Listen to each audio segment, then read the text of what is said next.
El Instituto Integridad y Sabiduría presenta Teología, Palabra por Palabra, con el pastor Miguel Núñez.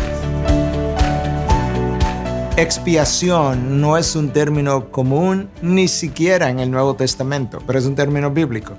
Es un término que aparece frecuentemente en el Pentateuco. De hecho, aparece en Éxodo, aparece en Levítico y aparece en el libro de Números. De hecho, en el Antiguo Testamento había todo un día llamado el Día de la Expiación, explicado en Levítico 16. Era el día en que el sumo sacerdote venía temprano en la mañana y ofrecía sacrificios, varios sacrificios distintos, por el perdón de todos los pecados del pueblo. Eso ocurría una vez al año. De manera que este era un día especial, el día más sagrado en el calendario religioso del pueblo hebreo, era el día de la expiación. En esencia, el entendimiento era el siguiente, y sigue siendo: el hombre es pecador y el hombre necesita que algo ocurra para que su culpa sea removida.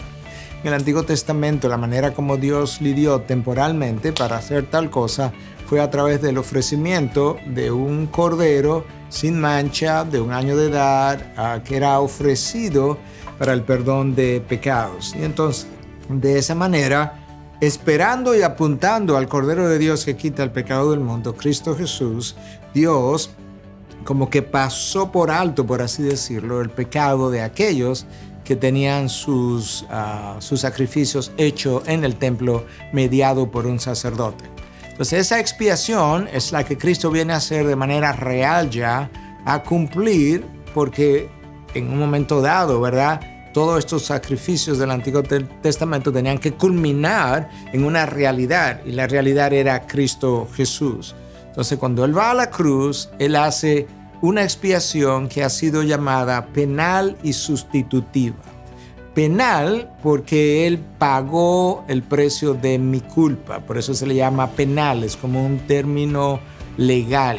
Él pagó mi culpa cuando derramó su sangre. La sangre derramada por Cristo en la cruz era como el pago final de toda esa sangre que se derramó anteriormente a través de los corderos sacrificados, que el libro de Hebreos dice que nunca removió la culpa del pecador. Lo que hizo fue básicamente como pasar por alto el castigo que a él le correspondía, pero la culpa permanecía.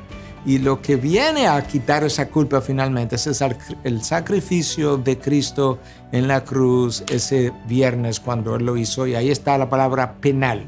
Pero también su sacrificio o su expiación fue sustitutiva. En otras palabras, me sustituyó a mí. Cuando Él fue a la cruz, entonces, no solamente estaba haciendo remoción de culpa como de manera general, no, estaba haciendo remoción de culpa de forma personal, particular, volviendo a aquel término de predestinación. Estaba haciendo una justificación en la cruz, y en este caso una sustitución de todo aquello que Dios Padre en la eternidad pasada había previsto en su omnisciencia y había elegido de antemano, y entonces ese día Cristo se ofrece como sacrificio sustitutivo en mi lugar. De ahí que la expiación ha sido categorizada o caracterizada de esas dos maneras, es penal y sustitutiva. Yo sé que a veces el creyente común piensa: ¿y por qué complicamos tanto las cosas? La única razón es que a lo largo de la historia hay mucha gente que ha querido confundir los términos de la teología, y en la confusión se ha hecho necesario entonces la especificación para que quede claro qué es una cosa y qué es otra, y que de esa forma nosotros no nos confundamos al estudiar la palabra de Dios. Dale gracias a Dios por tu expiación en Cristo Jesús. Si deseas seguir profundizando en tus estudios de teología, inscríbete en el Instituto Integridad y Sabiduría. Entra a nuestra página web www.institutois.org.